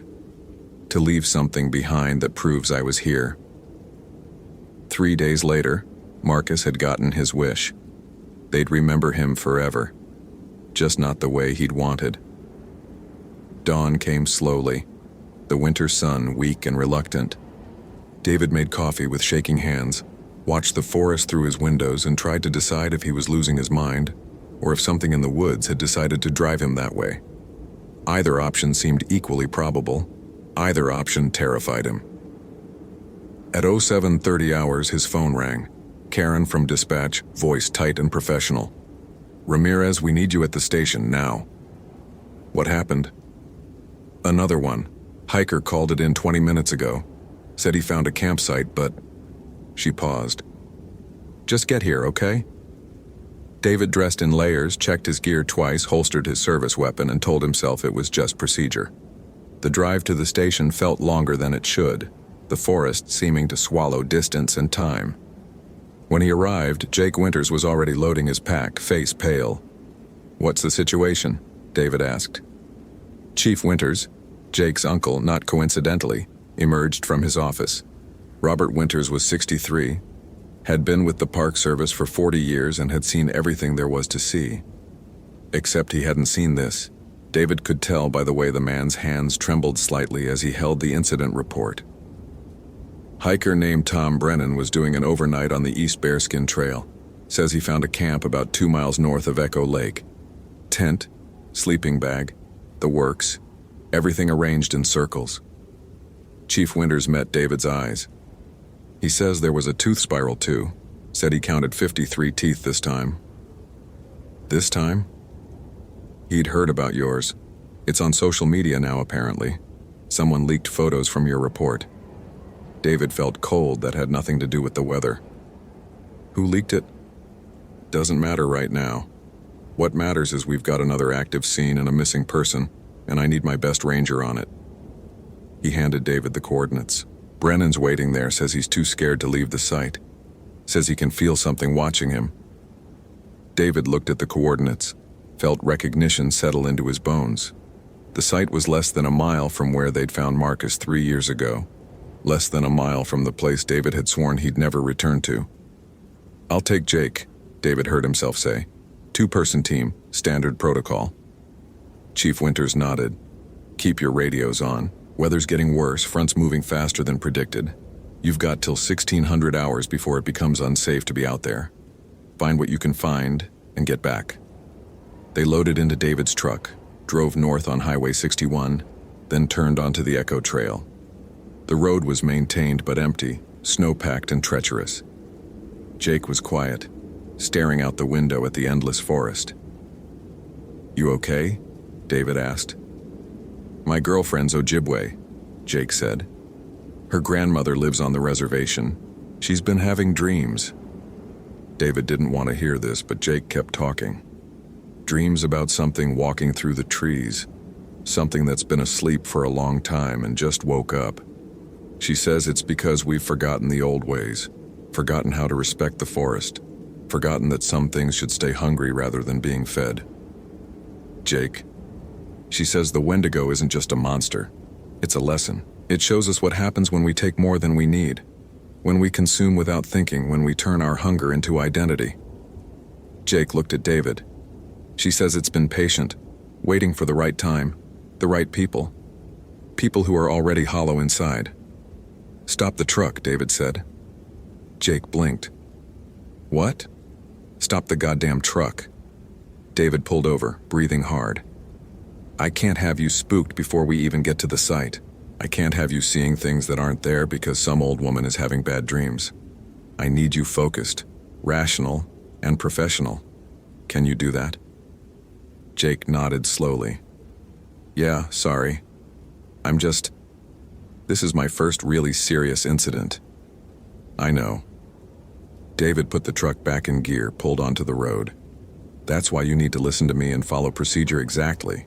No speculation, no folklore, just observation and documentation. We find evidence, we document it, we get out. Understood? Understood. They reached the trailhead at 09:15 hours. Tom Brennan was waiting in a newer Jeep Cherokee, visible through the windshield, smoking a cigarette with shaking hands. He was mid-50s, graying beard, expensive outdoor gear that had been used hard.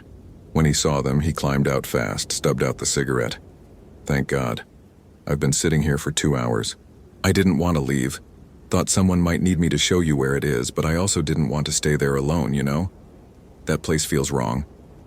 We'll need you to guide us to the site, David said. Then you can return to your vehicle while we process the scene.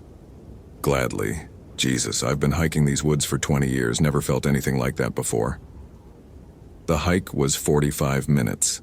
Tom setting a pace that was just shy of running. He kept looking over his shoulder, kept touching his chest like he was checking for his heartbeat. David recognized the signs of acute stress, the way fear could get into your cells and make itself at home. The campsite appeared exactly where Tom's GPS had indicated. A tent, green and relatively new, pitched in a small clearing surrounded by white pine. The sleeping bag was laid out perfectly flat inside, zipped up, undisturbed. The cooking gear was arranged in concentric circles around a fire ring that had never been used. David could tell by the untouched snow inside it.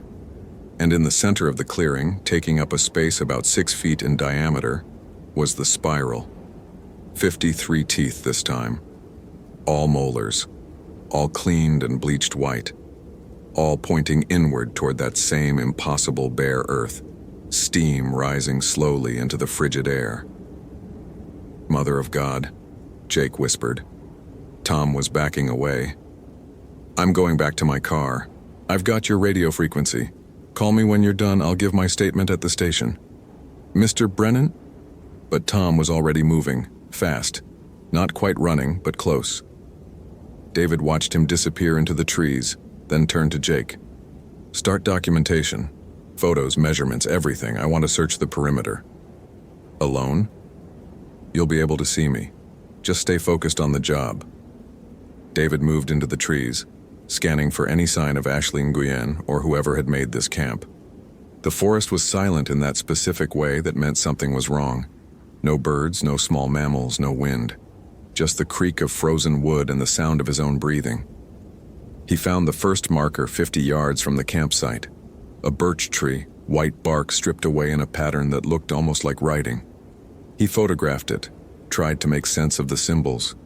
They reminded him of something he'd seen before, something Marcus had shown him from his research on indigenous languages.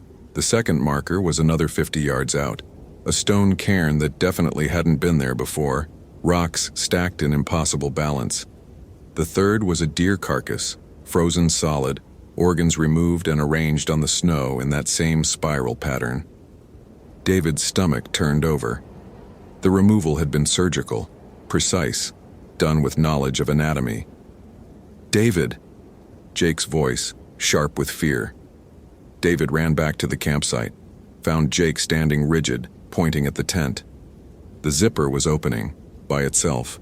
Slowly, precisely, the metal teeth separating one by one. David drew his service weapon, moved closer. The tent flap fell open. Inside was a person. For a moment, David's brain insisted it was Ashley Nguyen, female, Asian, the right age. But something was profoundly wrong with the proportions. Too tall, limbs too long, bent at angles that shouldn't be possible inside a tent that size. The head turned toward them, and David saw the eyes. They were Ashley's eyes. He'd seen them in the missing person photo, but they were wrong now. Empty. Starving. Ancient. Ashley Nguyen? David's voice came out steady despite the fear screaming through him. "I'm Park Ranger David Ramirez. We're here to help." The thing that was wearing Ashley Nguyen smiled. It had too many teeth. Not just the normal 32, but more, dozens more, filling its mouth in concentric rows. When it spoke, its voice was layered, multiple tones at once, like an entire chorus of people speaking in unison.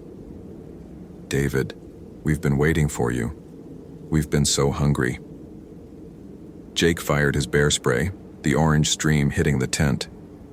The thing inside laughed, a sound like ice cracking on a frozen lake. It emerged from the tent, unfolding in ways that violated physics and biology, and David saw what it truly was.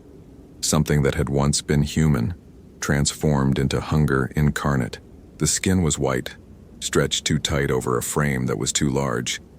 The hands ended in claws, black and sharp, and the mouth, when it opened fully, showed a throat that descended into darkness deeper than any human body could contain. "Run," David said to Jake. "Run now." They ran. The forest erupted behind them, trees splintering, snow exploding upward. David didn't look back, couldn't afford to, just focused on the trail ahead and the sound of Jake's panicked breathing beside him. Something howled, a sound that started low and climbed into registers that hurt to hear. David's radio crackled. "Ramirez, come in. We're reading seismic activity near your location. What's happening?" He couldn't answer, needed all his air for running. The trail twisted, familiar landmarks appearing in wrong order, wrong positions. The forest was changing around them, leading them deeper instead of out. David checked his GPS, saw the coordinates shifting impossibly, north becoming south, becoming east. Jake screamed. David turned, saw the thing that had been Ashley Nguyen standing 15 feet away, between them and the trail. It wasn't chasing them.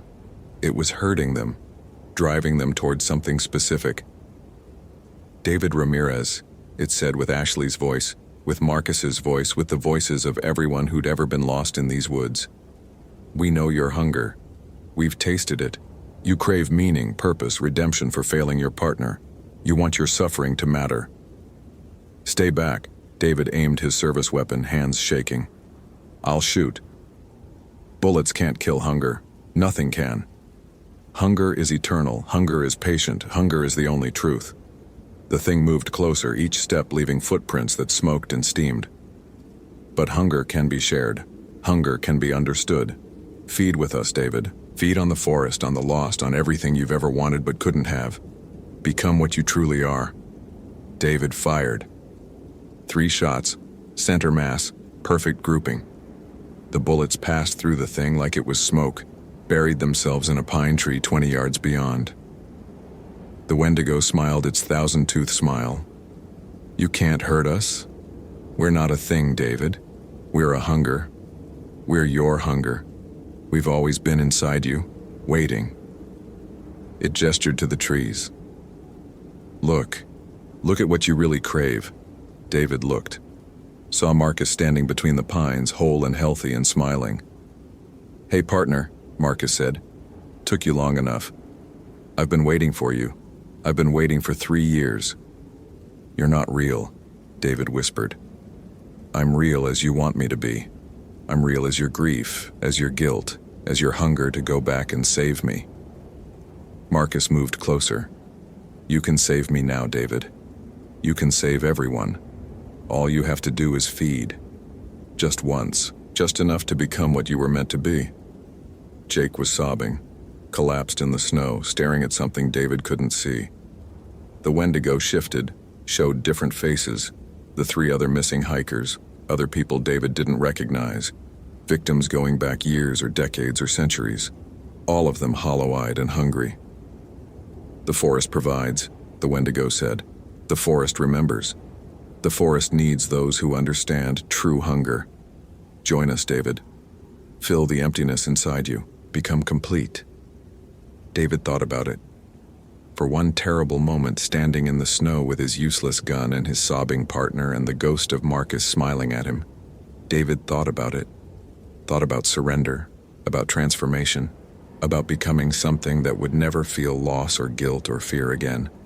Something that would just be hunger, pure and simple and free from the weight of being human. Then he thought about Jennifer, his ex-wife who'd left him but sent him a card every Christmas anyway. He thought about Karen at Dispatch, who remembered his coffee order and asked about his day.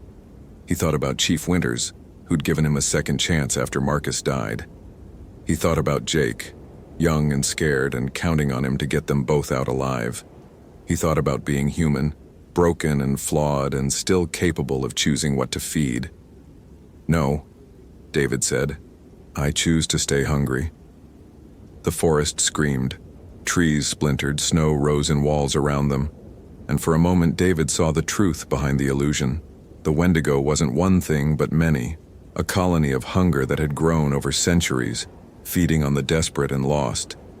It was ancient and patient and almost incomprehensibly vast, its body made of trees and frozen earth and the bones of everyone who'd ever surrendered to their own emptiness.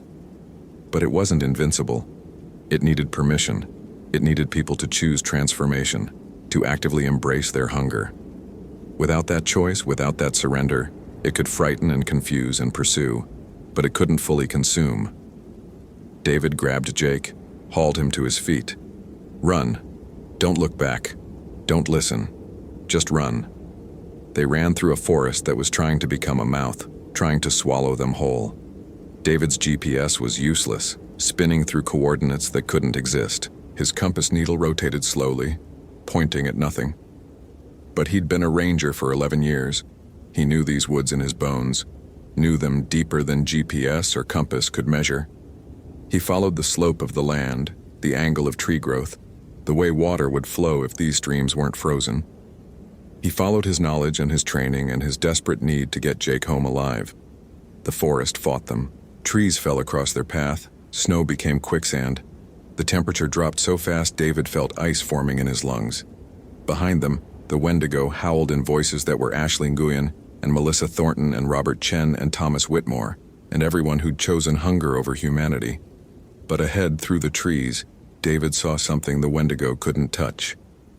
Highway 61, gray asphalt and yellow lines, civilization and structure, and the choice to remain finite. They burst from the tree line, collapsed on the roadside, and the forest stopped at the edge like it had hit an invisible wall. A car screeched to a halt. An elderly couple, the man jumping out. "Jesus Christ, what happened? You boys need a hospital?" David managed to nod, managed to protect Jake as they were loaded into the back seat, managed to stay conscious as they drove south toward Grand Marais and safety and everything the Wendigo could never reach. In the rearview mirror, he watched the forest recede, watched the trees that had tried to consume them return to just being trees. But he knew the truth now. The Wendigo was patient. The Wendigo was permanent. And the hunger never really went away. It just waited for moments of weakness, for times when emptiness felt easier than the burden of staying human. The hospital kept them overnight, treated them for exposure and shock and symptoms the doctors couldn't quite categorize. Chief Winters came, took their statements, and didn't call them crazy even though he should have. Tom Brennan had disappeared. They found his Jeep at the trailhead, found him 2 days later walking south on Highway 61, 30 miles from where he'd started, unable to explain where he'd been or what he'd seen. The doctors diagnosed a fugue state. David didn't correct them. Ashley Nguyen was never found. Neither were the others. The search was officially suspended after 2 weeks, unofficially abandoned the moment Jake and David gave their statements. Chief Winters quietly redistributed assignments to keep rangers away from that section of forest. The tooth spirals were documented, photographed, sealed in evidence, and never explained. David requested a transfer in March. The Park Service sent him to New Mexico, to Carlsbad Caverns, where the only teeth were on tourists and the only thing that hungered was the darkness underground. And even that was manageable, predictable, safe. He tried to leave the Superior National Forest behind, tried to forget the winter in the woods and the thing that had worn Ashley Nguyen's face.